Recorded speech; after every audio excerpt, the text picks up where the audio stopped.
Hello everyone, it's Jock here. I want to talk to you today about story ideas and how do you develop them. And the reason I want to talk about that is that for Assessment 3 you are going to be finding your own stories. So I want to give you a few tips that I've thought through for how you can find stories and develop them a little bit. So you're sitting there and you're thinking, oh my god, oh no, I've got to get a story for Assessment 3. Jock's going to be really cranky if I don't get one, and maybe I'll fail. Well, don't worry, let's have a look at some of these. First of all, you could go to social. Now, social media, think about Facebook events. That's going to tell you things that are happening in your local area. So there you go, bang, there's a whole list of things. Now, an event is something that you could cover as a story. Now, the way you cover that, of course, is another matter, and we'll talk about that a bit later on. In Twitter, you could do a search, for example, on your local area, the name of your town or your suburb, or your topic of interest, and try and find something that's happening that's new in that area, for example. Or something that piques your interest. And if it piques your interest, there's a chance that it will pique the audience's interest. And that's what you need to do, of course. You need to pique the audience's interest. Another place you could find some stories is papers. Now, news in the paper is already, pre-gurgitated, so to speak. I think I just made up a word.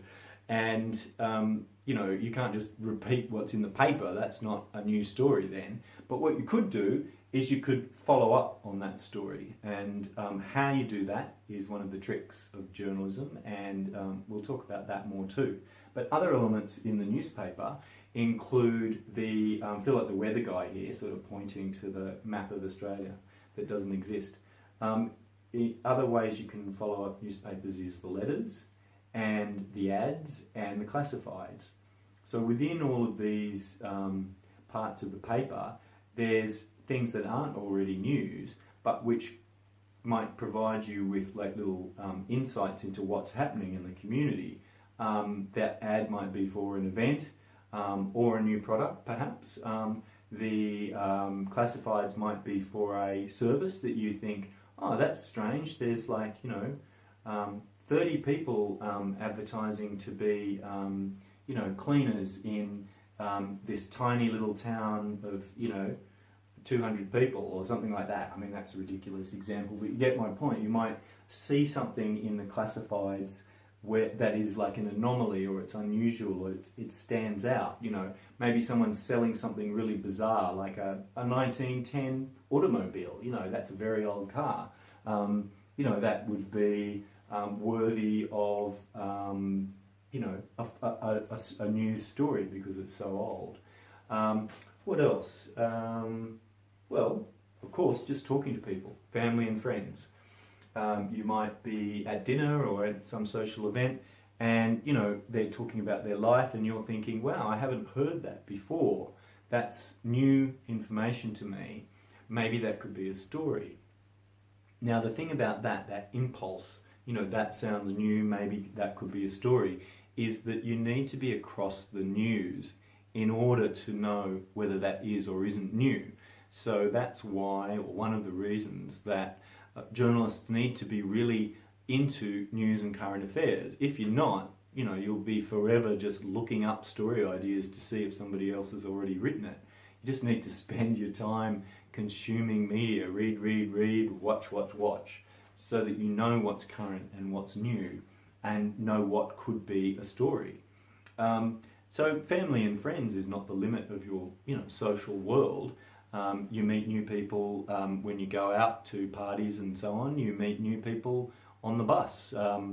People used to before they had earphones and listened to their smartphones all the time. But you talk to people at the bus stop potentially, or at shops. You could talk to the owner of the shop about something. Last week, Butcher was telling me about all of the outrageous chemicals that big supermarkets put into their packaged meat, and the way that they freeze and seal the meat in order to conceal some of the defects of this mass-produced industrial meat. There's a sort of potential story idea I got out of just going to the butcher to buy some lamb. So, where else might you get stories? Press releases. Now, press releases are another sort of regurgitated information source. However, it's reality that journalism does rely on press releases. The trick is you don't want to rely on them too much. And the other trick is you want to take them off in a different angle or a different direction to what the press release is actually saying. So something that tells you about something new happening at the zoo might be an entree into something, that's happening at the zoo that's actually really newsworthy or interesting.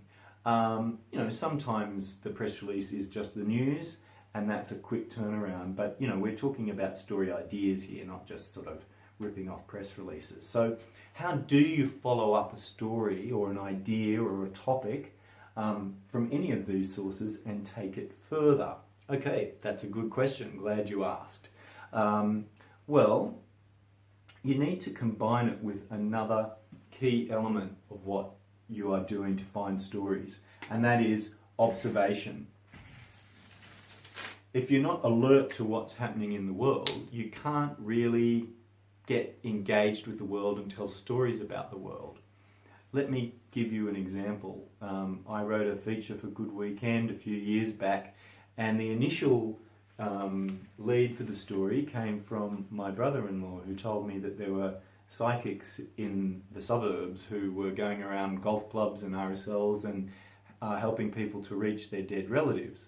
So my interest is piqued because of a sort of a justice kind of an angle to the story. I mean, is this legitimate? Is this fair to the relatives of the dead people to take their money to do this service? Then one day I was walking along the street and I saw a sign in the city of Sydney, New South Wales Psychic of the Year, and I thought, oh, it can't be possible that psychics have a professional association, but they do. And so that gave me 2 points to follow up on this story. I put the observation and what I'd heard from my brother-in-law together, and I said, okay, there's a story and I've got 2 places to go and start looking. And I did. Started digging away on the association and its contacts and on the events in the suburbs, and that led to the story. In a case of a news story in a newspaper, you can still follow that up. You can still get a fresh angle on that or a new angle on that. You might find sources that the paper didn't approach, and you could approach them. You could find something in the story that you think needs some clarification or some testing, and you could test a claim by ringing an expert. That expert might tell you that in fact an assertion about that story was untrue, and you might have another story. Let me give you an example of that. Recently, the Bathurst Council moved kangaroos from Mount Panorama. The kangaroos ended up in a secret location, and the local paper broke that story, and they said, we found the kangaroos, and a local farmer is really angry because the kangaroos are eating the cow's grass. Well, okay, that was a big splash story in the paper, but why don't they speak to other people in the next day? So that's your job. The next day, how do you follow up? Well, Bathurst Council. If Lithgow has a council, which I think it does, Lithgow Council. So Lithgow Council's angry because the Bathurst roos are in Lithgow eating the cow's grass. The Bathurst Council is happy because it's got rid of its kangaroos off Mount Panorama and can run its road races. So then you've got a conflict between the councils. That's a follow-up to the original story. So you're taking that further. And of course, conflict is a news value that is part of helping journalists to identify what's of interest to audiences. So that's one example. If you wanted to test the claim in that story that the cows are losing all their grass because of these new roos, you could go to some kind of agricultural expert, perhaps some kind of academic or some kind of scientist who can give you an expert opinion on whether roos do eat cow grass. You know, if it's not true, if some legitimate expert can tell you, no, roos don't eat cows the same grass as cows, that's just a load of nonsense, then, you've got another story. Roos living happily, peacefully in Lithgow, not disturbing anyone, including cows. That's your story to follow up on the original shock horror roos eating all the grass story. So it's about following up. It's about taking a topic and getting that to be more specific, about finding an angle, about speaking to more people, about finding new sources, about testing claims. For example, you might find that you, on your social searching, that there's a local dance school and you're interested in dance. Now, okay, there's a local dance school, that's not a story because there's dance schools all over the world, no big deal. How about the next step? You call them or you look at their website and you see what they're doing. Maybe they've got a dance class for toddlers and you think, oh yeah, like dancing 3-year-olds, that would be really funny. You could go and video that, you could talk to the teachers of the toddlers, you could see if it's serious, you could see if it's just funny, if it's, or it might be the other end of life. It might be older people who have, say, for example, Parkinson's disease, who are doing dance and movement classes with maybe some music and so on, as part of the therapy for their condition, and that actually is a thing that happens in the world. So that's not a new story. However, because I consume media, because I know the stories that are around, I know, what's been done on that, and I happen to know that there hasn't been a local version of that story. So what could be new about that, or fresh about that, a new angle, could be that it's happening in this local dance school. So you could go there, you could, shoot some scenes, you could interview some people, you could write a bit of story, a bit of text, and, you have a local specific case study of a story that has, bigger implications, and those implications you can actually reference in your story as well. You can find some expert opinion on this, you can find what's happening around the world and around the country on this type of therapy, and you can build that around your very specific local case study. So, that's actually a genuine potential story, albeit just sort of made up out of my head. But, that's to some extent what journalism is.